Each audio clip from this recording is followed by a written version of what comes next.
Good Chilly Friday. Welcome to Real Talk. My name is Jerry Miller. Thank you kindly for joining us. We are live in Charlottesville, the Commonwealth, the country, and the world on the I Love CVille Network. Real Talk presented by, Realty Partners. Thank you, sir. Realty Partners, a trusted name in the game. This is Friday, and this edition of Real Talk presented by Dave Fafara and Shenandoah Joe's and our newest partner, the fine folks at Sigora Solar. Yeah, it's powered by them. Very grateful for Sigora Solar powering Real Talk on Mondays and Tuesdays and Fridays right here on the network. This show, welcome to the program, Andre Xavier, is one of my absolute favorites because we have two gentlemen on the program that are super, super bright. Sigora Solar bright, if you may.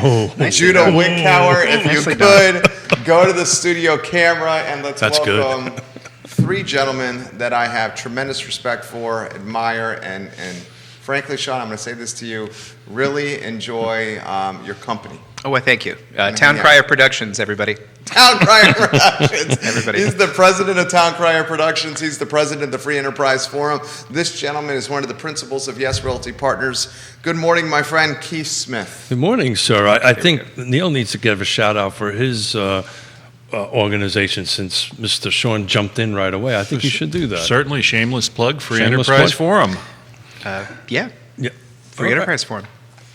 So we're calling this Coffee with the Stakeholders, and we have to come up with the vegan version of that and all that stuff. But what I want to talk about today, today is the Friday after the election. Kind of want to, you guys are stakeholders. You guys are in this stuff every day, and I just kind of wanted to talk a little bit about the results, talk a little bit what they might mean from the local jurisdictions, maybe from the state side of it, what it means, what we think it might mean at this table. Kind of put a little bit of a real estate slide on it, little conversation about real estate on it, and then for those wonks out there, I kind of want to dig into this redistricting that's got to be done by the end of the year. This is a big next step for most of the jurisdictions. So, Neil, you want to jump in any place? Sure. Number one of the things that I firmly believe is that elections matter. In the local area, the answer is not so much, since we had 9 of 12 elections uncontested. Right. That being said, we had very strong turnout across the footprint, and I was, folks say, are you excited about the election? I was excited about the participation. We are a nonpartisan organization, and we believe engagement is critically important. And I was thrilled to see in what is called an off-year election, while there is a gubernatorial race, there was no federal race involved. An off-year election, we had such great participation. Yeah, absolutely. Participation was strong, especially in the back end, considering that it was raining, it was cold, there was parent-teacher conferences going on, people are Zooming from their basements. I was also impressed with that.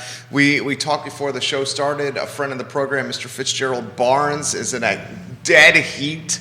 1 vote in the Patrick Henry District of Louisa County. Did you see that, Sean Tubbs? Oh, yes. It's in yesterday's newsletter. A 1-vote margin right now with 24 absentee ballots, potentially, Mr. Tubbs, coming in today by high noon. High noon. So Gary Cooper will be there. And it's, there's that. It's interesting. And, of course, in Louisa, Bob Babiock was also ousted from office, and so was, one that there was a school board race. Yes, Leah Puryear, who's been on. I think this would have been her 5th term, but she came in 4th in a race where the person who came in 5th, still got 4,500 votes, which is a pretty impressive showing for someone who did come in 5th. And remembering that the school board races in Charlottesville are nonpartisan. So there were no partisan associations with the school board, and there were the top 3 candidates will be seated as new school board members by popular vote.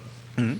And of course, they've got a lot. A lot will happen, and of course, on city council, we didn't necessarily have a competitive race, but I think we all knew that was going to be the case. The Board of Supervisors is the strange one for me, because this was the first time in Albemarle County that there was 3 uncontested supervisor races, which is interesting. And I'll have an article coming out later on today that goes over some of what we're probably going to talk about today as well. Well, and the reality is there were uncontested races in Albemarle previously, but there weren't 3 uncontested races. I think Is that the largest number that's ever been? that's the largest number that in the 17 years I've been covering this. Yeah, I think that I think that in the 2017 election, both Diantha McKeel and Ned Galloway were also unopposed that year. Ned Galloway has never faced opposition as an incumbent on the supervisor. He did as a senator, though. He ran as a Senate He candidate. ran as a Senate candidate and lost. He left the school board for that, didn't he? Yes, he did. He left. And one of the best things that can happen for a candidate, and they hate to hear this close to the election, is to lose. You learn a great deal when you run and lose. Some people at the table might know about that. Huh? That would be me. 2 boxes over.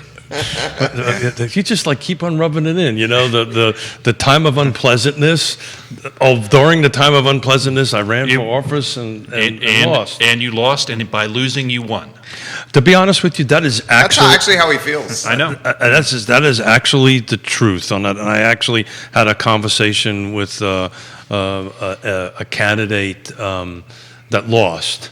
And I said, look, it was last night. I said, stay involved, stay on the other side of the table, right, and get engaged, because you bring a little bit of knowledge to it, and my hope is that person will do that. But I want to go back to Fitz, and I want to go back to Louisa County, and you two gentlemen can chime in on that. When is the automatic recount threshold for a board of supervisors? Will this force one? At the board level, Neil? At the board level, I'm not certain. At the state level, it is a 5% number, as I recall, from the state level. At the local level, I believe the candidate can ask for it, and but it's not automatic. But it's not automatic. And I will say that one of the more interesting things that had happened over the years, there was a race in Charlottesville, a Democratic nomination that I believe was 3 votes. And there was not a recount asked for. Yes, that was Fenwick and Bellamy, right? Yes, In 2015? 2015. 2013. Yeah. So the losing candidate would have to pay for that, correct? Generally speaking, that's the rule. I don't know in Louisa County what the rules are specific to that jurisdiction, but it is the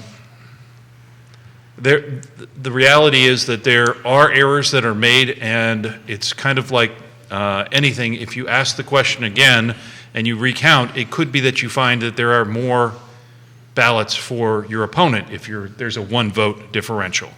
I think you have to wait until the vote is certified before you can do anything.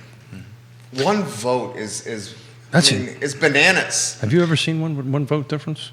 As I recall, there was Liz Palmer was 800 votes differential, and there was Jim Friedel, who won by 32 votes in his second run in Greene County and lost by 38 votes in his third run in Greene County.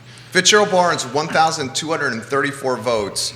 William Woody, the challenger, 1,233 votes. 24 absentee ballots coming in by high noon today. Sean Tubbs, this is the stuff of dreams for content creators. Well, in this case, it's it's interesting because I am not on the ground in Louisa, so I'm not as familiar. I'm trying to become more familiar with it.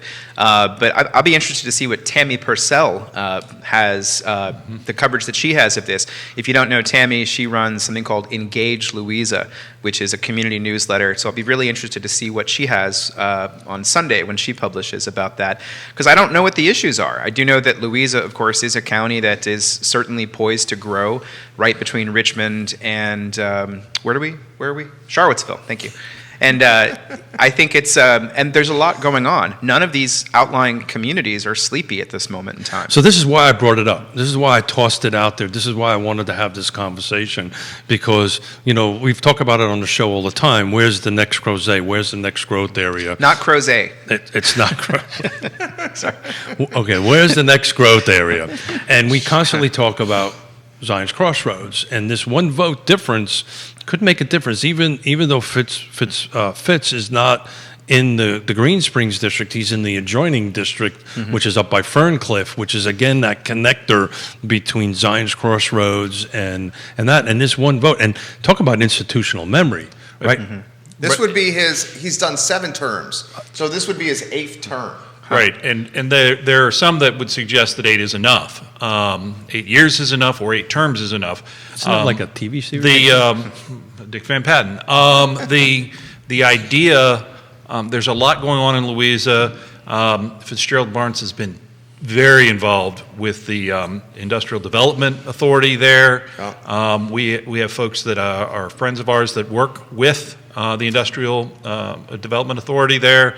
There's a lot of aggressive work being done on economic development in Louisa County.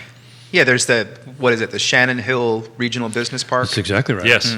And of course, and they do have a lot. I think they have, whereas Albemarle has a 5% growth area, roughly, Louisa's is Less something than. less than. I did say roughly, but approximately 3,620. It's not that. But in Louisa, what is that number in Louisa? That I don't know, but I do know that they have a propensity in their current Board of Supervisors to be welcoming for Absolutely. businesses, especially those that are seeking highway access and warehousing. Louisa has been open arms to such things. I remember I think it was Patriot Aluminum moved out there from Albemarle. I want to say that was 7 years ago now. And 2 years after moving out there, they were named the Company of the Year by the Chamber of Commerce. Wow. But they've been doing that for decades, right? The water, bringing the water to Zion's Crossroads was super important. And Sean, I believe you attended the commission meeting last night. Were you part of that conversation? I attended it. Did you listen? Are you talking about Mondays? No, last night. Last night I did not. No, but Thought I saw your name pop up. But he was there. He was there. Yes, no, yes, I did. Planning. Yes. So just a little secret: I record the things, and sometimes it takes me a couple days to get to them. So the Albemarle Board of Supervisors is next. Actually, that's not true. There's an announcement at 3:00 that we haven't I talked literally about just today. got the notice on That my phone. is where they're going to.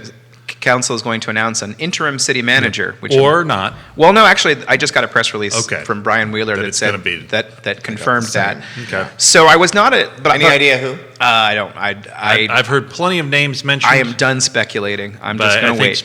I think we've got enough time to wait until 3:00 for that. To Well, Yeah. how about this question? What do you think? It's someone that's on staff, or do you think it's someone outside the building? I think it's Fitzgerald Barnes. It's not Fitzgerald Kate Smith has been Barnes. looking for something to do. It's not- Well, but to go back, like it would be interesting. You mentioned a few minutes ago Jim Friedel, who went from supervisor to being Greene County's planning director.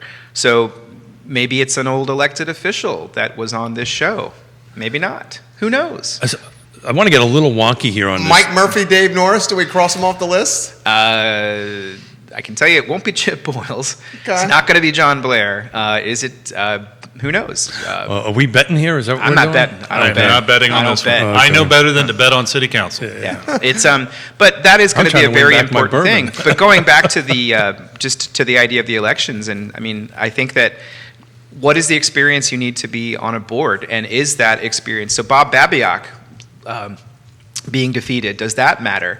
Let's go to Nelson for a quick second. Look at Tommy Harvey. Yeah. He had a challenger for the first time in many years, and I don't think I think it was like a 2-1 margin. I think. Yeah. So Jesse Rutherford predicted that. Yeah, he Well, very it's- much so did. It said it was going to be a landslide. Yeah, and it's and that's 84. How many terms? I can't even do the math on that, but that's 28 years in office.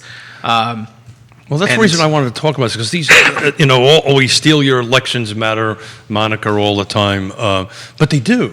They really, honestly do, and all politics are local. We're going to talk about the state level here in a little while and what impact it might have on the local jurisdictions and economies and so forth and so on. But it really does matter. And some people will say, I'm going to take the opposite side of the contested race, which I personally believe all races should be contested. And I'm going to talk about Fluvanna County a little bit about that in a minute. But on the flip side of it, Zion's Crossroads is about ready to explode. We now have a new supervisor for that district who doesn't have any experience. There's going to be a learning curve. And Yes and no. okay, so why am I wrong? The reality is decision makers make decisions and policy, and they vote on projects, but they're supported by a staff. And the staff has immense power, and the power is larger for newer representation on boards and commissions. That's always been the argument against term limits, that the staff gets too much power. But I firmly believe that number one, staggered races are important on boards. There is one board that I'm familiar with that has all of their elections at the same time. Really? Loudoun County. Loudoun County. And That makes no sense. 10 years ago, they elected what happens is it swings one way, and then it swings back all the way the other side. So there's no progress. What happens is it freezes it out. But it is what's interesting is 1 year, all but one, in this case it was Republicans that won, they held a meeting, they adjourned for lunch, they came back from lunch an hour early, the Republicans, which had a quorum, and they voted the then Vice Chair Democrat out and basically irrelevant for the rest of the term. It is staggered elections work, and the idea of maintaining quality staff is important. Staff doesn't make the decisions, but staff presents the reports, and applicants make application. So I think it's important to recognize there are a lot of people involved in this that aren't the elected officials. Well, that's the reason why there's the panic in the city. Let's face it, right? It's not necessarily from the elected side of it. It's from the lack of the staff, lack of the professional staff. And just to play off of that a little bit, Neil, as you and I have been doing this a while, at least 30 years from my end of it, it's amazing that I'll have a conversation with some of these newly elected officials, say 6 months from now, and they realize how much power they don't have, right? They go into it thinking that they can make all these changes. In reality, they can't. They don't really have as much influence as people think they do. Is that a fair statement? It is, and I have a former elected official who told me that on a 5-member board, they said, I'm 20% of every decision, good or bad. There you go. At the same time, though, it depends on who your city manager is, too. I think in the city of Charlottesville, for instance, I'm not going to name any names, but there have been councilors who have been very powerful in setting the agenda. And of course, now we have a new leadership. We'll have a new interim city manager today, but we also have 2 new councilors who are coming in, and that's going to change the equation a little bit too. And of course, there's lots of speculation between now and then about who will be mayor. And of course, whether they can retain the leadership that they do have. And of course, it's, elections matter, but it's also like just a new chapter.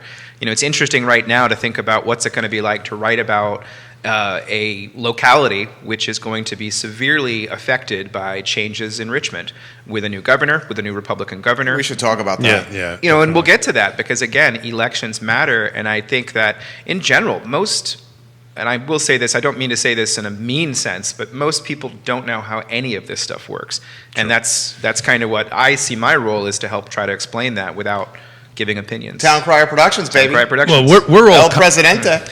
I think I'm more of the janitor. No, you're the president. Well, I go through a lot of meetings, and there's a lot of... If you want to chat up Sean Tom's Wednesday evenings at Rapture, I hear he has a VIP seat there. Please don't tell anybody. Are you starting to wax your mustache? No. It's just that's starting to grow. Sean, you're looking good. I moisturized earlier, and I think it's just residual moisturizer. You're But I think I glowing need right to. now, Sean I think Tubbs. I need to start dyeing it, though. What do you think? No, it looks good. I meant to bring my comb so you could see it all. Okay, flushed out. we're moving on. Enough of the mustache. I'm sorry I That started should be the it. show. Me and my, Let's me have a and my vote on my mustache. big mouth. It is Mustache November. Anyway, sorry. Well, for me, it's been that way for 85 years. I'm going to shut up now. Let's not talk about the. We should talk about the swing in Richmond and how that's potentially going to. Sean, no, don't cover your face. Sean. Thank you, Sean. Everyone, look at the screen. Sean Tubbs. This is why we love him. So let's talk about that. We should talk about that. Yeah. So we this is regardless of one's side that they chose for. This is a pretty substantial sweep and a substantial change. We now have I believe the House is going to be up by 7 if that holds. 52 to 48. If that holds. Change from 55 to 45. Right. The Senate is already there. Right. 21 to 19. Right. Now we have the chief executive Youngkin in. Yeah. We have the next 3 seats. The top 3 seats are all Republicans. How is that going to filter down to the localities? What impact do you think that guys might have 12, 24 months down the road? Oh, I think question. you could say right now it's already started with the Attorney General. That's, I think, where you're going to see your biggest changes, because the Attorney General, and I haven't had a chance to really keep track of it too much, but he's already indicating that he's going to hold localities to a higher extent in terms of making sure that they're prosecuting. That will be something that will be very close to watch, because Mark Herring has been in that position for 8 years. And that, I think, is where you're going to start to see the first effects, at least in terms of rhetoric and conversation. Offer more insight into that. For someone like me, dumb that down a little bit here. So the Attorney General basically is the chief prosecutor for the state, and also offers legal opinions based on what the interpretation of various codes might be. In the criminal justice area, I think that's where you're going to see a lot of at least rhetoric about that. On the civil side, there's all manner of things that the Attorney General's opinions kind of influence decisions that localities might have. You might go to the Attorney General to say, hey, can we do this legally? Because in a Dillon Rule state, there is that interpretation sometimes about what localities can and can't do. So that's another area and to look at. I think that Youngkin came out swinging on He ran a strategic campaign. But in terms of what he said during his victory speech, he named quite a few policies, and one of them, of course, is one that I'll be tracking pretty closely. There was an increase in the gas tax in the 2020 General Assembly, which has already paid into the transportation funds projects. Don't need to go too deep into that. If that goes, those projects will go forward, but how will that affect the way things have changed? I mean, we've had basically 8 years of one way of doing things. Now you're going to have a total revamp of the entire secretariat, which is a great word. I love that word. Secretariat. Yeah. The Secretariat won the Kentucky Derby. That was a horse. Virginia horse. Yeah, was a Virginia horse. horse, that's right. And so I think that's, I think love this these are the show. things where it's, it is a new chapter, and it's already started. It is a long way away before January 15th when Youngkin will be sworn in. I want to get Neil in the conversation on this. Who? Jesse Rutherford and Fitzgerald I can't Barnes, see the welcome to screen. the show. Hey, Fitz, thank you. Yep. Thank you for watching. And man. Jesse. Semper Fi, Marine. I need a monitor. So Sorry. inventory. We talk about inventory all the time, right? We talk about the missing middle. We talk about turning red tape into green tape. Could this change, Neil, at the state level, impact any of that? Do you see anything down the line that could potentially change that dynamic, or is it a little too late to do that? Well, I don't think that you're going to see statewide destruction of red tape, but there may be some. What about things like DEQ? I think you're going to see some of that may change a little bit, but not a lot. Got it. You're really what you're going to see, especially, is going to be in the House. You're going to have a new speaker. Yeah. Speaker Gilbert's going to take some getting used to. And why is that? But it's been a Democrat for the Sure. last couple of years, and prior to that, it was Kirk Cox, who was a bit of a centrist Republican. Gilbert's a little bit more, generally speaking, again, shades further to the right. Okay. And one of the things that is interesting is that our local legislative folks stayed the same. And so how you build coalitions is how you get things done in the General Assembly. Sure. And it will be interesting to see. There were some folks that lost that I didn't think should have lost, but did things that weren't smart during the campaign, and I'm not surprised they lost. Got it. But I think that the grand scheme of things for the state will be looking at those things that were on the agenda previously that won't be on the agenda now with the new speaker. The Senate was a bulwark against some of those things, and they were planning on bringing a lot of those things back under the previous speaker and with that majority, and that's just not going to happen. So what about purse strings? How is this going to impact purse strings? Well, it's interesting. The dollars that have been talked about, as Sean referenced, were the gas tax rollback, perhaps, as well as the grocery tax, which, growing up in the era that I grew up in, where it's the economy stupid, I think there was a page of that in the Youngkin campaign, and people it resonated.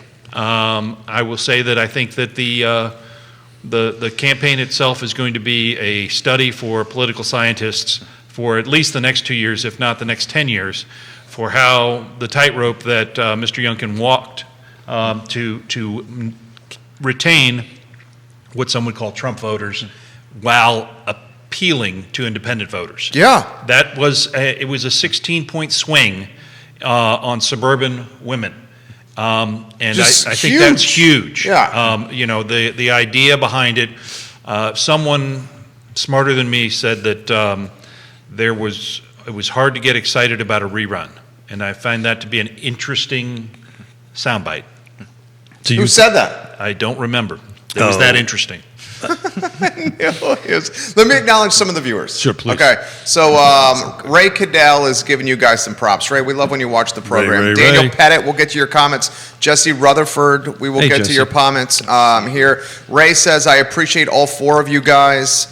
He says, I often play out-of-town wedding receptions with my band where the bridegroom and or sometimes the parents are UVA grads. Virtually all of them lament the growth here when they come back to visit. I'm not sure that has much validity since they don't choose to live here, but it's kind of interesting. Mr. Rutherford has got some comments for you guys, and he says, I think longer than 28 years. I believe he was referring to Supervisor Harvey. Yep. Yeah. Rutherford says he is one of the longest sitting Board of Supervisors in the Commonwealth. Oh, I would contradict that. Don Weaver was 38 Well, years. Rutherford Sitting, I said think. one of the. Yeah, got it. Sorry. One of the. And he also did say sitting, Yeah. meaning active. Oh, yeah. Isn't that how you would interpret that? I'm sitting. Yeah, I'm sorry. I'm active. Mustache Dan Pettit says, who are the real decision makers? How much outside money people have on the decision makers with their donations to campaigns? We know and Chris, we love you, and we love your family, we love your business. Mr. Chris Henry, Mr. Paul Chris Manning, Sure. significant donors. Sure. And in the local race and the governor's race. And that's public record, that's public information. Because elections matter. Elections matter. More comments coming in from Bill McChenzie. Mr. McChenzie is very passionate about the FLUM. The future land use map. Future land use No map. That acronyms. acronym sucks. I hate it. I hate it. They needed to hire a PR firm I to need- help. That acronym is horrendous. Can a council and its boards continue to steamroll its city like we've seen so far? We know where he's going with that. And he also says, is the future land use map a high-cost city school realignment? I saw the question, but I do think, just to connect it back to the legislative question, a very big question is a $75 million That's not enough money. for Buford. Well, this is the thing. One of the things that has been said is that it's going to cost an equivalent of 15 cents on the tax dollar, rate. yeah. But one of the things has been, well, maybe we can get legislation passed for a sales tax referendum. I'm not going to make a bet, but the That's not chances gonna of happen. that, well, it's going to be interesting because that tool is used across the Commonwealth. And even in this last election, there were 4 or 5 localities where it passed. There was one where it didn't. You can read my newsletter later on today to figure out which ones. But one of the questions will Hey, be, by the way, do you have like a newsletter or something? I do. Just Well, checking. I love his I got to newsletter. push this. I do. But that's going to be one of the questions, is because the locality needs to have the General Assembly give permission to hold that sales tax referendum. Will that happen in a House of Delegates run by Speaker Gilbert? I'm going to say probably not, but we'll see. And that's going to be the question for Sally Hudson, who would probably have to carry that bill. Could she manage to get through? Will Sally Hudson be able to build the coalitions that Neil talked about? I don't think so. To get things done. It's going to time be will tell. a tough road. Yeah, tough Yeah. sledding for tough road. Sally Hudson, who at one time was our tenant here in the Macklin building. Mr. Earl Smith ran for Board of Supervisors at one time. He's got a comment for you guys. See it. Current supervisors that have run, stakeholders in the community, these gentlemen are super smart dudes. If you want them to answer some questions, just put it in the feed. This is Mr. Earl Smith, who ran in the Scottsville district at one time. In my opinion, most locally elected supervisors or counselors do not understand they are there to advocate for the district they represent first, then the complete county or city. knowing how to utilize information from folks like on your show, staff interaction and local citizens, etc., to make competent decisions is a key skill to have. You have to understand how to network and convince others your ideas and decisions matter. What do you think, Neil? I'm first off, I'm a fan of Earl Smith. Me too. I love you, Earl Great Smith. guy. Yeah. But we do serve in a republic, and what that means is you're elected not to vote, not to take a poll every time you have to vote, Sure. but to vote based upon your convictions and the information presented. Earl's point about getting out in the community and hearing what the people have to say about projects is critically important. But I will say that there are times when supervisors may seem to be voting against their district, even though they're voting their conscience. So it's a delicate balance. It's a tough line, It is. because we've been doing this a long We time. saw this with B. Lepisto Kirtley with the opposition to, was it RST? RST. The RST, RST development. yeah, She was exactly the only right. one that voted no. And that was because it was in her It was in her district, and Her her district did not want it. district. Some in her district. did Well, not. yeah. Very, Yeah. yes. So- but, but I, So, Mr. Smith is spot on. That's because he's a Smith and he's awesome. Earl Smith is A+ people. But it's a delicate line, right? Because what might be here's a prime example: Fluvanna County, my home county. 30 years. I think we're within a couple of weeks of finally running water from the Department of Justice up to Zion's Crossroads. It's One more permit. Well, no, that's the JWR. Oh, okay. Yeah, So this is we're the gonna one talk from about the this. correctional This is- center? That's the one from the correctional center. That's from the correction center, which is a pitiful amount of water, to be frank with you. It's about 125,000 gallons of water, which isn't a lot. I don't know. which- That's a big water bill. Sorry. Can I talk now? No. It is my show, after all. You said okay? I could have fun. Oh, I'm sorry. I retract that statement. Okay. You are not allowed to have fun now. We're having fun. So Yeah. Fluvanna's moving forward with a piddly water plan. Thank you very much for bringing it back to the subject at hand. The point is that some district folks over the 30 years voted against it because it was in their district. But for the county as a whole, one just needs to look at Louisa, how important that was and how it benefited the county from a big perspective, from a tax base perspective. Well, go ahead. I just want to see, Neil wants to jump in. I believe that it is a delicate balance. It is. And the beauty of contested elections is that if you fall on the wrong side of that balance, the public has an option.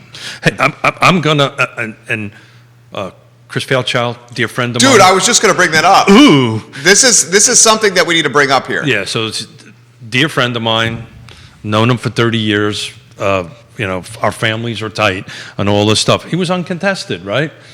The school board for that district was contested. Yours truly ran for that spot in 2009, and I lost that spot by 800 votes. It is only a 400 vote difference now. So in 10 years, the demographics of that district has changed somewhat. Well- And why that's important is that possibly the other side of the coin hasn't gotten its opinion out. So, I just think contested elections are so important because you can get both. This is why we did Coffee with the Candidates, right? To bring in these uncontested candidates to talk about their position. And speaking of Fairchild, for those that don't know, now Board of Supervisors in Fluvanna County, this gentleman is going to be very influential when it comes to density and development in Fluvanna County. He's the type of person he is. He's a type A class. He's just he will do this job 110%, Balls to the wall. 1,000 miles an hour. 110%, Yeah. and do it well. You should tag him if you don't. I mind. just tagged Chris Fairchild, Thank and you. frankly, his influence, and I'm going to get out of the way for Sean and Neil, you're fine. his influence could very much determine some additional rooftops in Fluvanna. Well, so we're back to districts now, right? And Fluvanna's really redistricting. Go ahead. No. When was the last time Fluvanna redistricted? Are we going to bring that up again? 20 years ago? No, hold No, on. less than that. You changed the number of supervisors. That's right. So guess what the conversation is now? We're adding supervisors. We're adding supervisors. Because when we take them away, we add them. And so now the conversation is we're going to go to 5 to 6. Why is 6 a problem, Mr.? 6 is awful. Sorry. I learned this from Neil Williamson. Well, that's on the table. Yeah, Well, if you like gridlock, 6 is great because you're going to end up with a lot of 3-3 votes. and So I had- 3-3 means nothing gridlock. happens. Yeah. So I had I will leave names out of this. Yesterday, Mr. Neil Williams and I were texting about Neil Williamson. Williamson, I apologize. I owe you more liquor, apparently. We were texting back and forth on the district end of it, and I had a conversation with a couple of folks at, elected folks at Albemarle County, and guess they're looking at they're looking at potentially changing the 6 to either 5 or 7, and I don't think it's ever going to is happen. that true, Neil? The redistricting question will be on the agenda December 1st. That's exactly right. That's good to know because I think that's a time when as many people as possible should be involved in that discussion. Yeah. Because as we're a republic, I think that we probably should pay more attention to those types of issues. So And here's I think the in weird the thing. council will see the same thing. Hopefully, I think that just the conversation. I don't know what should happen, but It I shouldn't look go forward to down that. in number. It should not drop Yeah, in number. it'll stay at 6. I'm pretty Yeah, sure. I'm okay. pretty sure. Why did they go I'm with sure. 6? Because this was on Wednesday, was it? In Fluvanna? Because there was 2 maps for 7, wasn't there? Well, I believe if I watched the board meeting right, there was a motion made on Wednesday night to add 6. I think that's floated to the top. Yes. Man, I'm gonna have to work all weekend long. Yeah. So the conversation about that, and I'll leave names out of it. I had a conversation with elected officials why 6 is not a good idea, and they kind of focused the conversation, and these were multiple jurisdictions about rezonings, right? But I said, well, time out. We had in Fluvanna County a school that kind of got held up. Water lines got held up for years because of a tie vote. A tie vote always makes the no side of a decision more. They empower them. They get an extra vote, and it's not only land use things, Neil, unless I'm wrong. It could be anything from budget, CIP votes. It could be any other vote that requires board action. And if somebody is in the negative position on that, all they need to do is 3, and you get 4 out of it. Is that That's a fair way of looking at it, and I want to look at it on the positive side. Gary O'Connell was the city manager for a long time, and they were working on a project that was very controversial, then called the Meadow Creek Parkway. And every time there was any decision to be made, many times when I thought that it could have been made administratively, it went to council for a vote. And every time that vote happened, it was 3-2, and it moved forward. So it is, having an odd number, I think, is helpful. Dennis Rooker and Sally Thomas tried to tell me that if you have to work harder to get 4 to get a positive, that means government moves slower, and you should probably like that, Neil. And I thought, yeah, but I don't think it's really fair. But they firmly believed that you had to build bigger coalitions in order to get 4 than if you had to get 4 out of 6 instead of having to get 4 out of 7. so that works well when the Board of Supervisors actually communicate with each other. Far often than not, they don't. Well, Right? Certainly, with City Council is a prime example of it. Fluvanna County at one point in time had the same situation where board members were not communicating with each other. I mean, if you have and this was the conversation I had, if you make this redistricting now, which we need to talk about because this is weird, right? This is way off cycle. We're going to have a body that hasn't even been seated yet make a decision for the next 10 years. In other words, the existing boards. I don't think people realize this. Yeah. In some of the localities are pushing back against the regulation and saying, we didn't get the census data in time to do this. It's going to be pushed into 1Q of next year. But can they? But I believe there are some that believe they can. John Tubbs. That might be actually, would that be an opportunity where the Attorney General, the incoming Attorney There you General go. might weigh in on that? Or would the sitting Attorney General have the opportunity to issue an opinion? Yeah, I mean, those are the things. Up until and of course, January 1. But all Then of it this gets comes. changed. But all of this comes back to trust, and does the electorate as a whole trust the decisions of what's Under been normal happening? circumstances, redistricting would be long done before Yeah. the deadline to announce, which is in June. Yes, and I think that we've just been through very different circumstances. I think a lot of us are kind of forget this pandemic that we had. We didn't have town hall meetings. We didn't have in-person. Neil and I finally had an in-person campaign forum, which 2 people showed up at, which is cool. So let's stay on this district thing, for at least from my perspective. I want to know. You did a good job with that, guys. I don't know.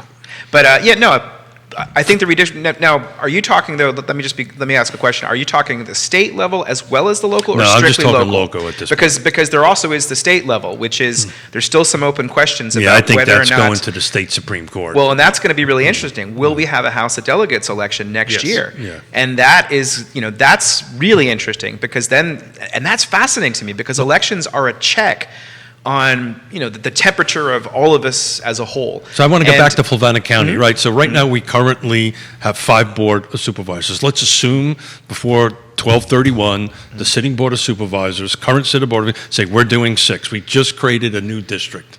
Who sits in that seat? How does that work? How does That's an open seat that can be, this happened in Greene County, I want to say 7 years ago, maybe 8. The Ruckersville district had too many people, the Ruckersville magisterial district, and it was split. And there was one that was called Midway and Ruckersville. And so that, in that occurrence, there was no one sitting in that seat until there was a general election. The current board does not appoint to an empty new seat. So when would the general election be if that happens in Fluvanna? It will be in '23. Yeah. Okay. So there will be a new district created by the end of this year without a representative in it. The representative will be the same until there is an election. And there could be a special election for that seat potentially. There could be. There's a lot of variables Sure. that still have to be So a decided special for that. election that could happen in 2022 with a November decision? Yes, It could be done. So the a reason recent example would be when the supervisor in the Scottsville district, whose name I thankfully have Chris forgotten. Dumler? Yes, I'd actually totally forgotten his name. Jeez, I wonder why. Jane Dittmar ran for the special election. Actually, no, the board, it was a different situation. The board appointed. Keith, back to you, redistricting, Fluvanna. So the reason I wanted to bring this up is there is a misunderstanding out in the general public that if this extra district is done, the current sitting board of supervisors gets to fill it, and that is not correct. That's not correct. And that's important. There has to be a formal election, either a special election or it goes to 2023. Voters matter. Yeah. Voters in that district, regardless of what district they're in now, voted for someone. They will not be, that vote will not be taken away from them until a new district is created and there is a general election. In Sean's case that he mentioned, there was a seat that was vacated. That's a That's a different whole different situation. animal. That's a whole different animal. But this is a new construct. They could do a special election. Gosh knows we're Virginia. We vote every year. Well, So who's it's gonna not pay going to for cost it? us anything really to do it because you're already holding an election. So it is possible, not probable. My guess would be that you're looking at a 23 implementation date for this new district, but the people in the new district will have representation Sure. with their current representative. Well, I think it's important because there's discussions out there that think that all of a sudden, January 1, there's going to be 6 people sitting there. That is not the case. That's not going to happen until either 2022, if there's a special. There will not be anyone's sixth supervisor in Fluvanna until someone votes them in. Yeah. Jennifer Klein has Thank this you. comment. Earl Smith, we're going to get to this comment that's very good here. This is from Jennifer Klein. She says, to your point, take Albemarle County's Scottsville district. Earl, you're going to like this comment here, Earl, so listen to this one and offer some perspective. Jennifer says, take the Scottsville district. The representation that has to represent Scottsville is trying to identify with people in the town of Scottsville where I live, in the Mill Creek area, and in the Glenmore neighborhood. These are 3 very different voting blocks. How can you possibly represent all 3 at once? That's a hell of a comment. That is a great question. Yeah. And the reality is, one of the reasons that you likely won't see significant magisterial adjustment in Albemarle Yeah, I don't think is so. 20 years ago, almost 30 years ago, Albemarle County, it was 20 years ago, well, it was 79. I know where you're going to go with this. Forest? They determined that there would be a portion of the development area in every magisterial That's district. exactly right. And by doing so, when there's population growth as designed in the growth areas, all of the areas grow because it's constrained to the growth areas. Now, the opposite side of that is what she's pointing out, which is if you want to win the Scottsville district, you can lose the town of Scottsville, but you need to win the suburbs, and you're done. You've got enough votes just counting the heads if they come out and vote. Earl Smith, to be clearer, this is what he says. Yes, you may have to put another district before yours on various projects or issues per need, but you also need to be aggressive towards generating progress, improvements, services towards the district you represent. Absolutely. Again, these three men on your show today could probably give a top three wants or needs on any various county, city, etc. in our area, or know who to gather that information from. It's hard to work, but that's why you are there. And then Ms. Klein follows by saying the district should be cut into two. Representation of the Scottsville district often forgets the town of Scottsville. And I'm encouraged. That's a fair comment. It is, but I'm encouraged. Albemarle County Board of Supervisors next week is going to have a joint meeting with Scottsville Town Council, if I'm remembering right, Sean. I'm still on this week. I can't even think about next week. I believe that's coming up next week, or I know it's in this month. But she's identifying CenturyLink as one of the reasons for these comments. Absolutely, and services are critically important. The challenge I have when I try and wrap my head around the idea of splitting that to two, having rural representation, is the idea that if you have to come up with a when you redistrict, you have to come up with a statistically accurate and even redistricting.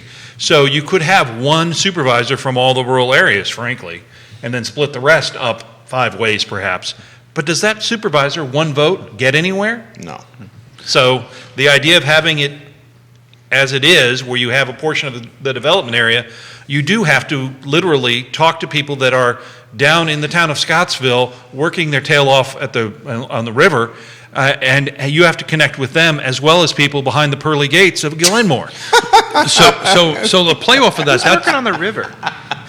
That comment was so good, Neil. Pearly gates. No, working hard on the river, and then the pearly gates, the imagery right there. Yeah. Earl Smith, the Cale District has over 4,000 registered Democrats. The Cale District is the Scottsville's district version of Fairfax.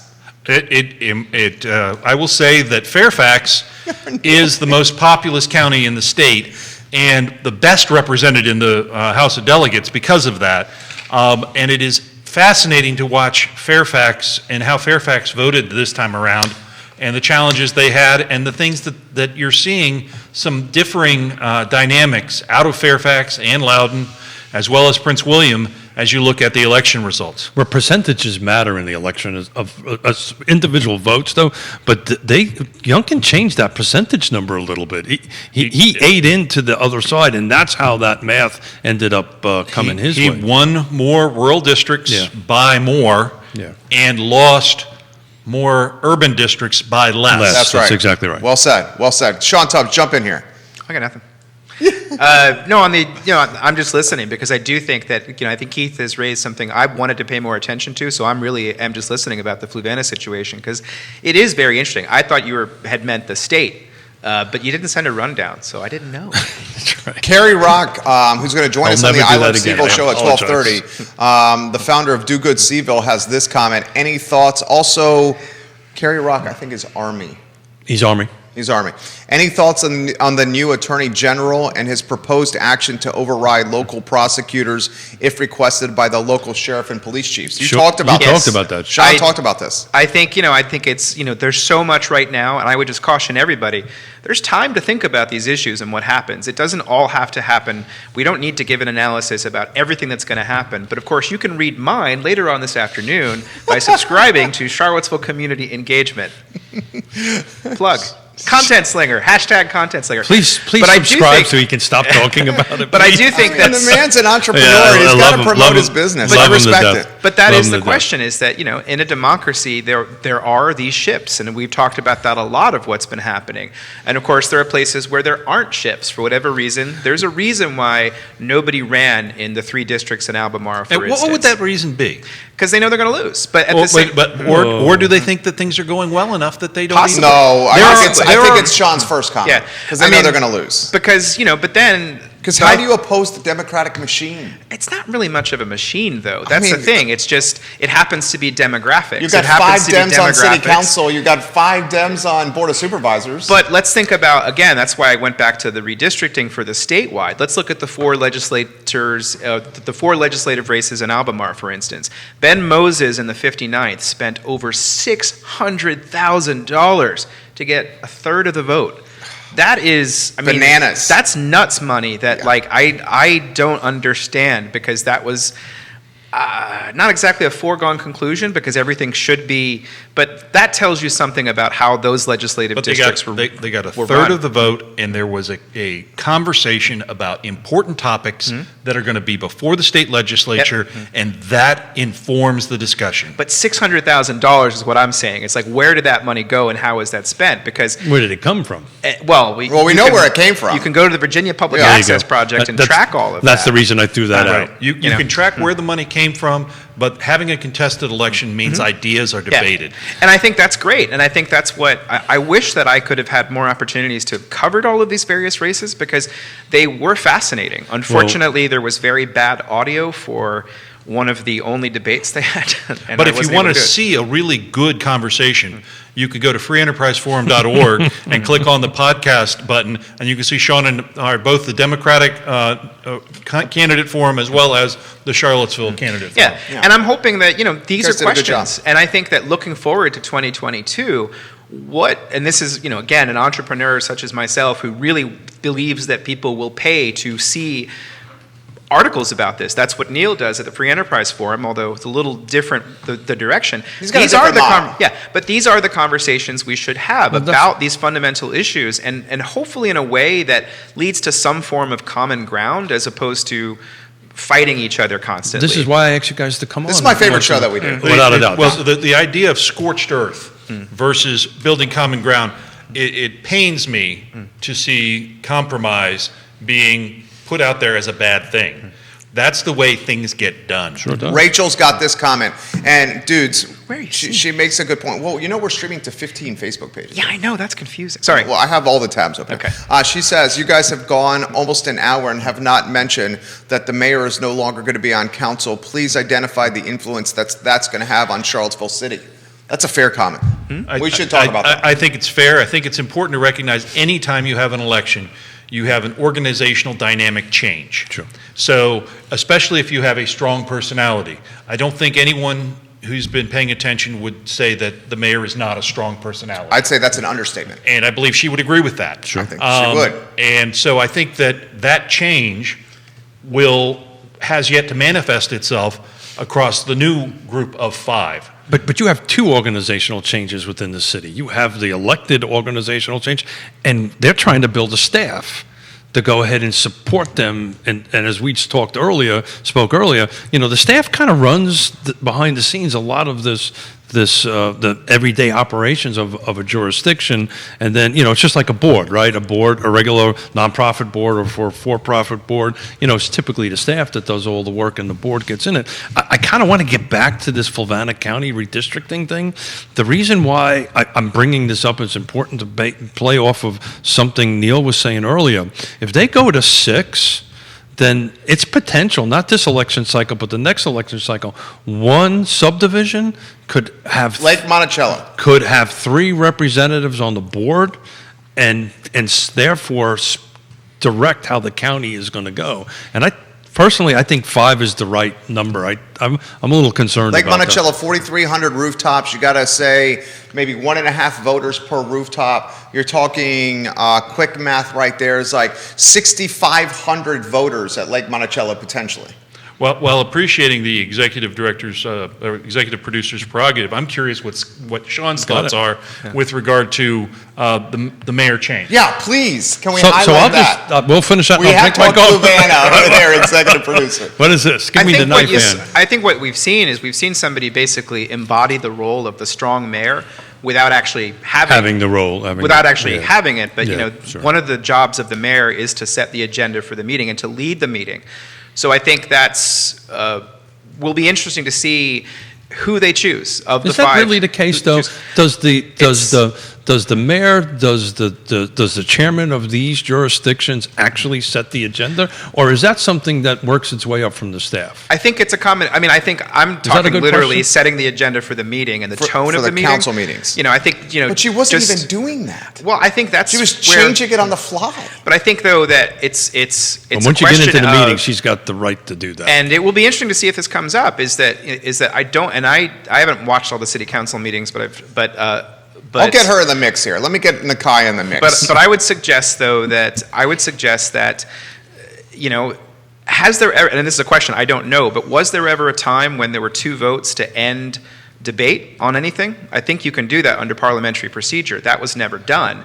So you had a lot of, especially recently, a lot of 10-minute monologues, if you will, that was certainly the mayor's prerogative to do that. But the question is that going to continue with whoever gets selected as mayor next time? So we ought to bring a parliamentarian in here one day to talk about exactly how that could be stopped and changed. But Neil, I mean, does the mayor control the agenda, setting the agenda? The mayor, generally working with the chief executive officer of any jurisdiction, will develop the agenda. There are some chairs and vice chairs that work on it together, and then the agenda is provided prior to the meeting, and the agenda in most localities now is actually voted on prior to right after the start of the meeting. That's a change in the last 5 years, because things were being added to the agenda late, and folks were blindsided by it. The public was blindsided. The public as well as the members. counselors, as well as others. were blindsided Yes. by it. They openly said that on the dais. Yeah. And so the chair and the mayor, or the chair or the mayor, have the responsibility for developing the agenda. Generally speaking, they work with the chief executive officer or administrative officer of the locality. I like that idea of voting personally on the agenda, so at least it's set and the general public can have an idea what's going to be on the agenda on that end of it. So any other questions on the feeds? Well, I mean, people are asking us to continue with this topic Sure, right here. sure. Earl's got, Earl, we'll get to yours here in a matter of moments. Mr. Dan Pettit, you guys are going to like this. Sean and Sir Neil are great. They need their own show. Why is he a sir? Come on. Sean and Sir Neil are great. They need their own show. No. Literally, that was just put on the feed. Well, we're trying to bring them in once a month, and they've agreed to that, so we've got them once a month. That's from Mustache Dan Pettit, realtor with Real Estate 3, who I saw yesterday at the tennis tournament. Dan Pettit, I very much enjoy your conversation, sir. Earl Smith, question using the subject of CenturyLink. Knowing this has been a sore subject in Albemarle and especially the Scottsville district, is a supervisor allowed to spearhead support towards holding this company to the fire over bad services, etc.? Can a supervisor call for meetings with that company, FCC, SEC, and be a thorn in their side until the issue gets a credible solution? And this issue has been going on since 2013, so it's not just current problems or current supervisor. Wouldn't that be a matter for the broadband authority? I'm just curious. I don't. It wouldn't. Generally speaking, it's a full utility, and they're really starting with phone service. It's Okay. I can offer some perspective on this. Supervisor Thomas Miles of the Buckingham District, Thomas Jordan Miles III, has come on this show a few times.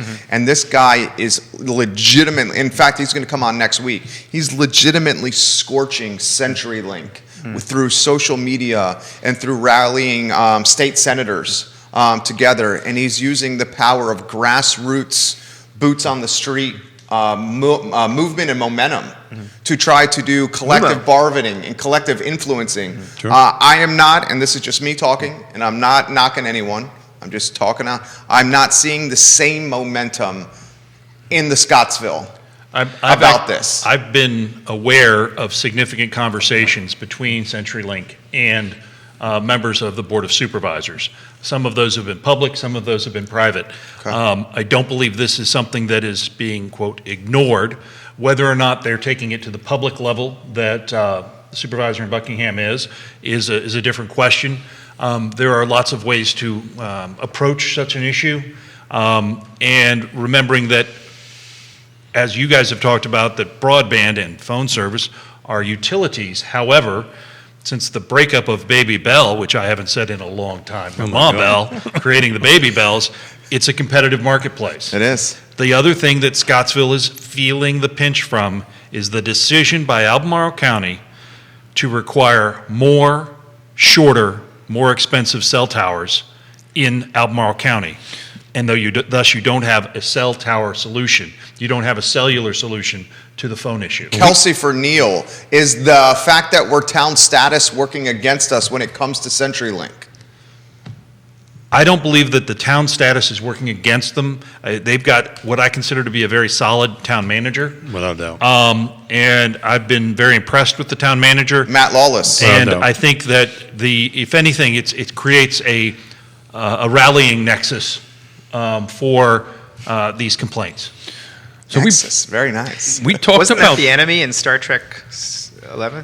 Sorry. I think that was a Klingon. Yeah, no, actually, it was Malcolm McDowell. they're- Hold on, we got Nest came in. Louisa County's, let's see who this is. I am flipping through 15 Facebook pages literally. so as while we he's speak. doing that, the Louisa Tammy. Is this Tammy Purcell? Sean and Neil, again, great show. Tammy Purcell, Thank you. great show. Sean and Neil that need their own show.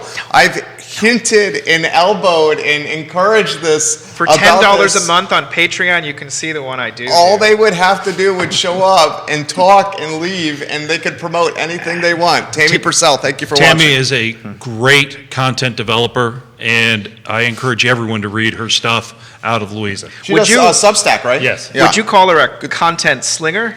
Hashtag content. Hashtag content slinger? I 'Cause we gotta gotta start copyright getting that. I Yeah, gotta no, copyright I think that. I came up with that, didn't I? No. I Check thought the it was me. database. All right. go to the tape. Go to Twitter. Go to Twitter. Hey, Is you this can't where we even do go the to Warner tape Wolf? anymore. Is this where Warner Wolf calls into Ma Bell? Check it out. Warner Wolf's on my Baby blog. Bell. Baby But to Bell. go back to Well, the tower Ma heights, Bell, we got the talked communication. cell tower heights. We discussed this with Diantha McKeel and Ned Galloway, and they admitted that this was an error on their part, and they're going to have to start looking at it. You know, Mr. Smith is asking some great questions, and this is what we love about this show. Earl Smith. We Yeah. get this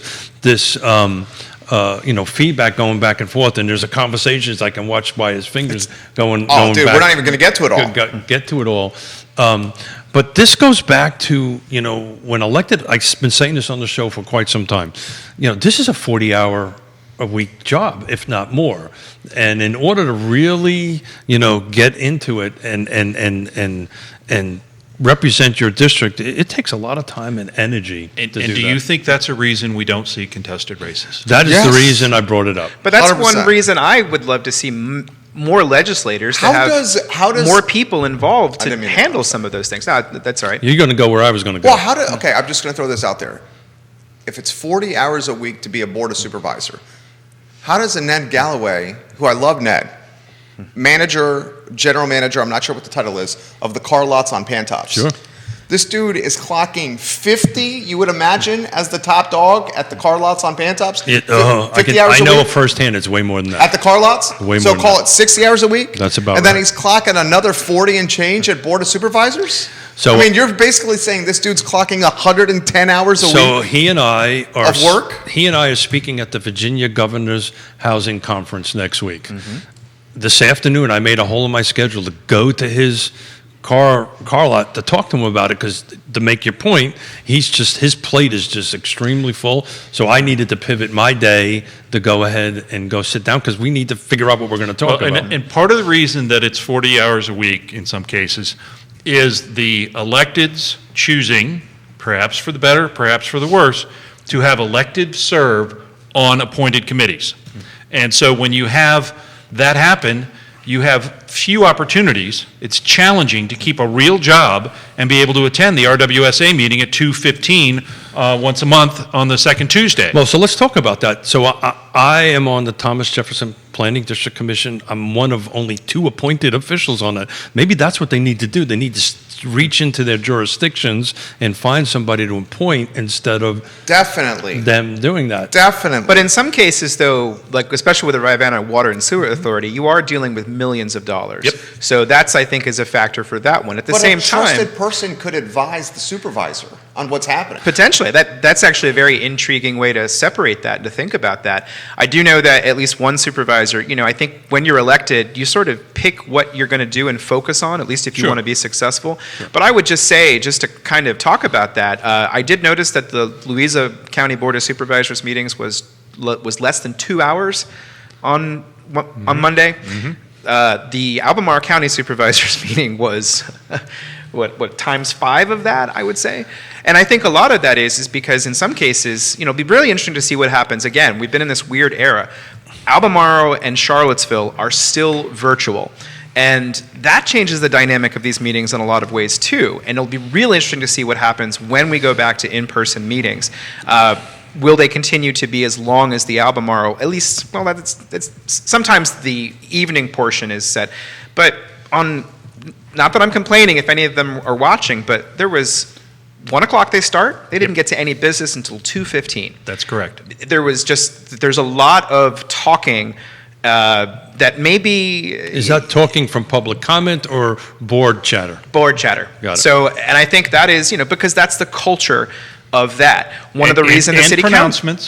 And pronouncements and proclamations and inviting people to come on, which can be really great. And but it's a choice that the board culture or the culture of that elected official, that elected body will do. All of those proclamations could have been on the consent agenda and been enacted, and Sure. the board chose not to do it that way. Yeah, and also too, just to go back and a shout out to the administrators in both Louisa and Fluvanna, their board packets are first rate They are. because it's every single piece of information. A lot of it is in there, and anybody can go back and look at it.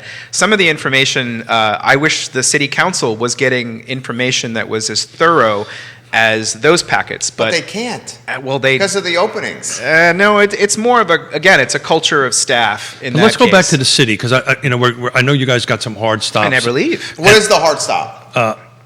Well, I'm okay. I think it's Sean has an No, hard I'm stop. fine. I've got to get this next newsletter I think out. Sean's having It's driving me fun. crazy. Sean, are Okay. you having fun? Can I finish my newsletter here? Yeah. Sure. You can do both. You- Karaoke and doing the newsletter. You No can more do a talk karaoke. show and a I'm newsletter. Back done to with the city, karaoke. Keith. Thank you Back to very the city. much, Thank Neil, you. for Thank you keeping for- us on Sorry. And track. out of the karaoke. Look, let's crystal. I think folks would like to hear this discussion. Let's crystal ball this a little bit, okay? Right? Let's just talk about this. We now have a new council sit. Are they going to be able to coalesce together? Will this group Yes. of people be able to coalesce together? What 100%. kind of realistic progress, whatever one defines progress? I think the first progress is filling the job openings. Let me try to get this out still. What of a list of top 3 progress items that they can achieve within the next 12 to 24 months? Because, this is just a baby board. This is a baby staff. What can they realistically achieve? We should put a aggregated list together amongst us. Well, let's just say, let's not be entirely doom and gloom with this city. I'm not. Because That's- I think in some ways, on November 15th, they're going to have first reading of the comprehensive plan, which And is a that's- significant achievement to have gotten us to this point. Probably should have been adopted 3 years ago, but that's... Neither here nor there. That's a decision of a previous council to go into where we are now. So But- that's a significant achievement. And before the year is out, the city council will vote to enact the Yep. comprehensive plan. And then we get into the zoning, where it will be even more That's a fun. reminder, Yeah. Keith. So there's that, but there's also things such as, there has been housing developed. How much has been developed? It really is a lot of these vacancies, and really, the city of Charlottesville has lost a lot of people whose names you wouldn't know, people in the budget office, the social services director. Neighborhood development? That's James Freese, who is now the new person in that position. I've talked to him a couple times, really enthusiastic about the work that he will do, kind of reform of the staff, and again, getting information So out to do you think people. they're going to hire a new executive director in the next 12 executive directors? They have to at City- some point. The city manager will be announced this afternoon. Interim. Interim. For Interim. They will wait until the new council is Yeah. seated. They will take 12 months, and they will have That's a what I'm new trying city to get to. manager by February 2023. And, I keep... That's what I'm trying to crystal ball here. So, Yeah. Because look, let's face it. What the firm that they hired previously said, we're Peaced out. We're out They of left here. tens of thousands of dollars on the table and said, we want nothing to do with this, and this bag of money, we don't even want your money. Yeah. That's literally what happened. So we're out. So we're crystal balling. We won't have a permanent city manager to 2023 is what you're... 2022. I heard Sorry, 20 I said 2023. It's Okay. going to be February of 2023 is no later than. Got it. Yeah, no later than. I was My- trying to win back my bottle of bourbon. No. But it depends on who they pick You have to today. pay first. It depends on who they pick. That's number 3. That was a good one, Neil Williamson. That was a good one. For those who don't know, I bet Mr. Williamson a bottle of... Future of- land use map back. Yeah, and I lost, so I need to go after the show and pick up something for him. The number one priority for council at this point is to adopt a new strategic plan. So the question will be whether this interim city manager can get the 5 folks together to do that. And of course, that's actually one of the things I don't remember off the top of my head. I sent out questions to all the councilors asking a lot of these questions, which you can read as a paid Substack subscriber later on today. But that, of course, is what the strategic plan is the thing, because it's that plan that sort of guides a lot of, because remember, this time last year when we were about to lose a city manager, again in 2020. So let's That big strategic picture plan this, was guys. also put. Well, the strategic John plan. Blair you're referencing? Yeah. That strategic plan is the big picture, and it's really something that right now the city does not have, but Albemarle County does, and Albemarle County can point to every single decision they've made and said it's in the strategic Somebody's plan. busting my chest. Oh, yeah, Earl is. Earl says, never bet against Neil Williamson on that subject. yeah, Never. he's Earl right. Smith just said that. Earl, where were you 6 months ago? Keith lost the bottle of bourbon. I That's love Earl some Smith. Earl. Thanks for hooking me up, brother. Appreciate that. So, look, I want a big picture of this, guys, so everybody understands Love you, Earl. what's on their plate. You just said strategic plan.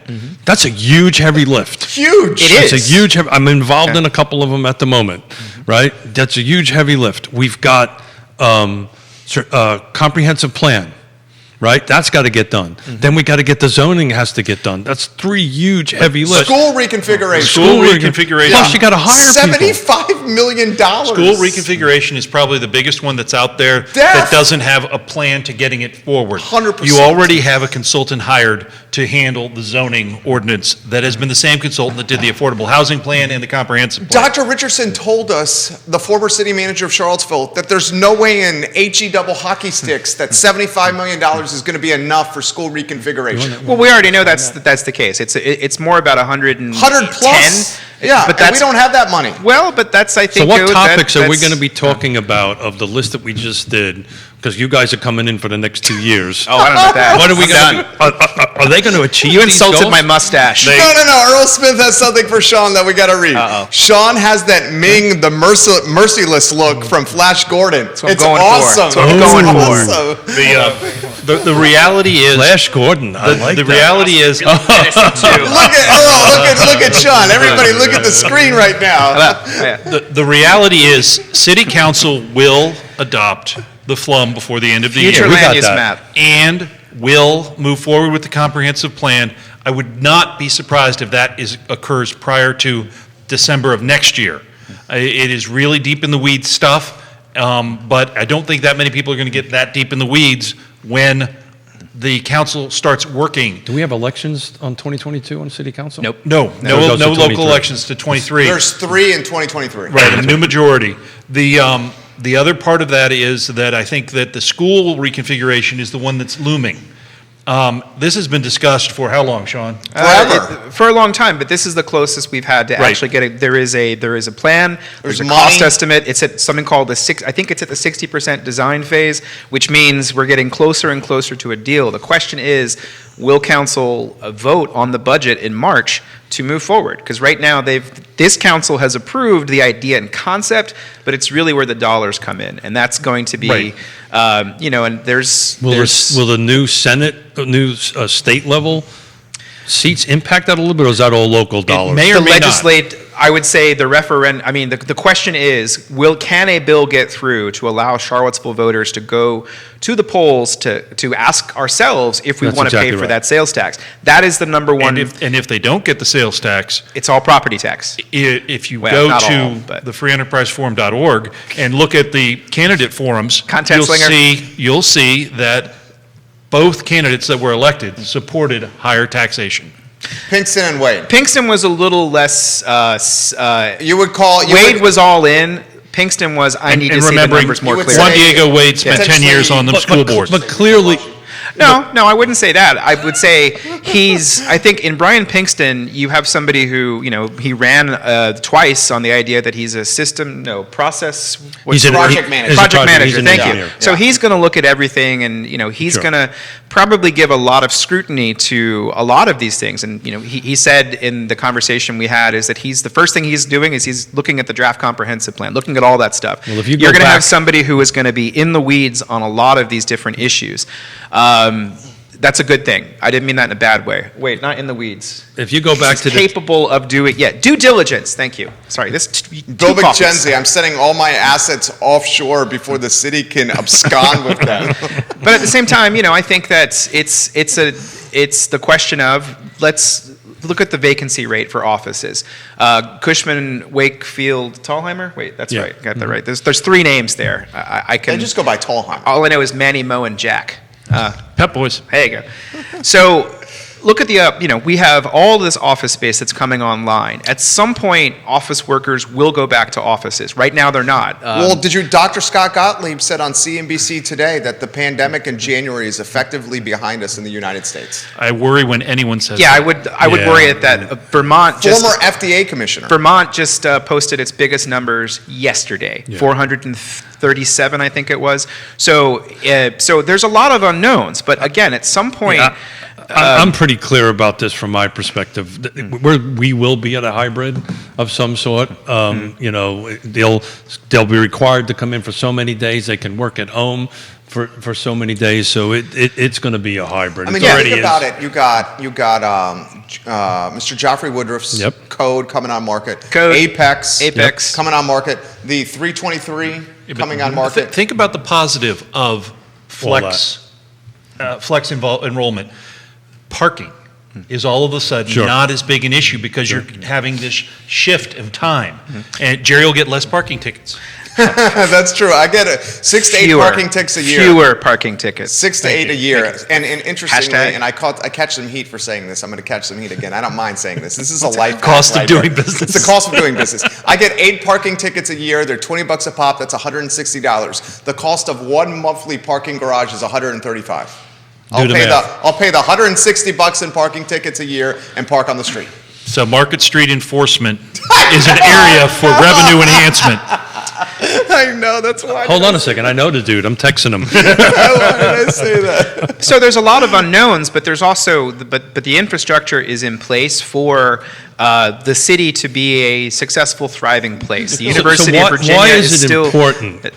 Why is it important that we're talking about the city, right? We have 5 jurisdictions that come around. Why is it important that we're spending so much time talking about the city? I'd rather talk about Albemarle and the other places. No, but why is it important? The Neil? city, The city's the brand of the region. the city is the brand, the city is the heart, Yeah. exactly the city right. is the soul. Yeah. That's exactly right. I will suggest that all of the other localities are fantastic in their own rights. Without a doubt. But when I go places, people ask where I'm from. I don't say Free Union. I don't say Glenmore. I say Albemarle. No, I say Charlottesville. So that's why that's important. And that's why we have to spend the time to have this conversation, and that's why it's important for folks to be engaged in it, and that's why it's important that I bring you two guys back, because I'm the executive. What am I, the executive? You're the casting director. The casting director. But to go back to what Ray Cadell said, if he's still watching, He is still watching. there's a lot of folks who say, he had made the comment in the chat about how UVA folks, when they come back, they don't like the growth. Well, Sure. the thing is that that's a sign of a Healthy we're economy. well, it's also geography. We're also Well- 2.5 hours south of Washington. There's a lot of folks who have moved here during the pandemic. This is an attractive place for people to be. So, it's just, going back to the early days of when I started doing this kind of work, when I was at a different organization. The question is, we know the population growth is coming. The question is, how do we, all these different variables, how does that work? Neil? And UVA has to take some responsibility. UVA brings in these folks from places like Williamsburg, and they stay here. And they live here in homes. Yeah, and so that draws. Who would that be? Technically, I love Neil Williamson so much. You're a very humorous, funny guy. He's a Glenmore. I really do enjoy you, Neil. So this question's come in. Any info ideas about bringing hemp processing to Albemarle or surrounding areas? Great need and profits for that. Oils, food, fiber, etc. I see that. Yes, but I Yeah. don't see it in Albemarle. Well, no, there I was would a agree with that. competition. So I think that there was competition for one provider about a That's year right. ago. Yes. And it went Fluvanna and to Albemarle County were going toe-to-toe Yeah. for that. So was Buckingham, I think. I think, but those are the type, that's economic development. So That's when gonna we say be- provider, we're talking about grower? Is that what we're talking Processing. about? Or Processor. like a Processing. plant, Yeah, got it. not the plant that grows in the ground. Got it. Right. But Thank like you. an epicenter Got it. of Thank hemp. you. Thank you. And Production. there is a facility. demand for it. I would suggest looking at localities that aren't named Albemarle, that have highway access, Yeah. that those would be probably where property prices are a little bit better for industrial Are development. you saying Louisa County? I think Louisa County would be a leader in that Yeah. potentiality. I also think Over the Mountain would have a real strong opportunity because you can run it up and down 81. Little Waynesboro action. So Or- whoever that is making that comment in the feed, keep an eye on this Real Talk show. Well, I'm actually working on somebody that's literally looking at that thing to come in and talk about the production side of things. You should have Jason Amachi on your show, Industrial Hemp Coalition. Yeah. As the comment. Jason, is it Amachi? Am I getting that right? It's also, most folks don't know about that. It's a huge food component too. I mean, it can be used for just about everything. No, Well, I don't know. Ton of stuff. Mustache wax? Yes. Potentially. Totally mustache wax. We'll do that. Potentially. Neil Williamson, President, Free Enterprise Forum. Sean Tubbs, President of Town Crier Productions. Keith Smith, Principal of Yes Realty Partners. Gentlemen, any closing thoughts, final words? This has been so fun. I love Keith, doing these. is your realty company, is it named after the prog rock band or? Yes. Yeah. It's my wife's And if initials. so, what's your song? What's your favorite Daughters song? and wife's initials. It's Yeah. my. Okay, It's gotcha. all. It's my daughter. Both my daughter's initials and my wife's initials. That's much better than the Albemarle Broadband Authority. Dancing Queen. But I think that's the coolest thing ever. It's also from my perspective. I'm a big '70s rock. I'm a Yes fan. So Yeah, no, it's good to, and thank you for your support of Town Crier Productions. Earl says George Washington was one of the biggest hemp producers He for was. sales and rope. way back when, that was a big cash crop here in the state of Virginia. Tammy, it sounds like Tammy. We should get Tammy Purcell Sure. on You here. should. We'll do it. Tammy Purcell's watching. We love you, Tammy Purcell. So, guys, I hope you enjoyed this. This show will be archived on ilovecville.com. I had to get that in there. Is that where it goes? Okay, good. Well, no, you are a content slinger. It will be also archived on all social media platforms. These guys are A-plus people. Please support their work. And how you support Mr. Neil Williamson is through donations at the Free Enterprise Forum. His work is incredibly important. How you support this fantastic, handsome, charming, and very outgoing individual, Mr. Sean Tubbs, is by subscribing. For free. You can, it is a free service. I do it for free, but of course, people are encouraged to pay, and about a third of my audience does so. So Join thank you the to those Patreon. folks. Or, talk to me about how you might like to support. It's probably it's a one-on-one pitch type. We should reference the JV you have with Ting, Fiber that Internet. thing? Joint Oh, venture. yeah. Sorry. No, well, it's not really a joint venture. If you subscribe Promotion. for $5 a month, $50 a year, $200 a year, Ting will match the first contribution. So Our friends at Ting doubles. are watching the program. Yeah, and that's it's fantastic. And there's a link where you can get. I think you get your second month free. I'm not sure about all the details. It's all just read the newsletter. FreeEnterpriseForum.org. I encourage you to read. We've got a report that's going to come out next week that'll be interesting to all of you. Oh, what's it on? So Is it a white paper? Can we get a preview? Oh, I love his white papers. I get excited for Neil Williams' white papers. Can you give us a tease? No. Is it on sales tax? Can you give it a project code name Land like use? Albemarle County does? Okay, the title of the paper is Five Aces. 5 aces? Oh, okay. oh, I think I know what this is about. but Cheating I'm and gonna keep poker. it to myself. I think this is about Charlottesville city councilors. The 5 aces. I think the man said enough. Okay. So here's the deal on this. These gentlemen, mark your calendars, mark your back calendars.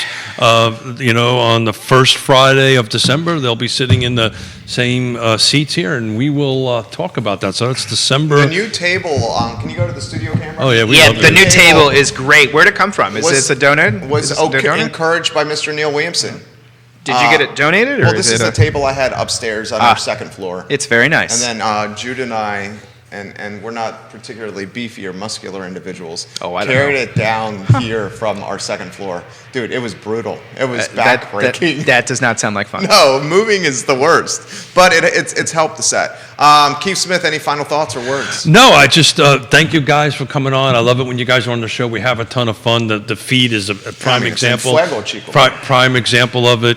You know, thank you for doing this once a month. And yes, Sean, I will send out a run of show, which I did not do this time, but I will do it. But please mark your calendars for December 3rd, and we will talk about Neil's white papers. Ooh. I can't wait, dude. I think it's about the city councilors. It could be. I'm going to take Mr. Smith's advice and not bet against Neil ever again. Never So- bet against Neil Williamson. Will you pay? No.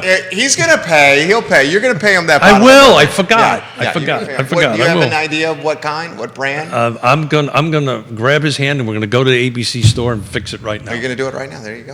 All right, this is Real Talk, guys. Thank you to Sigora Solar and Dave Fafara of Shenandoah Joe's for being a part of this program.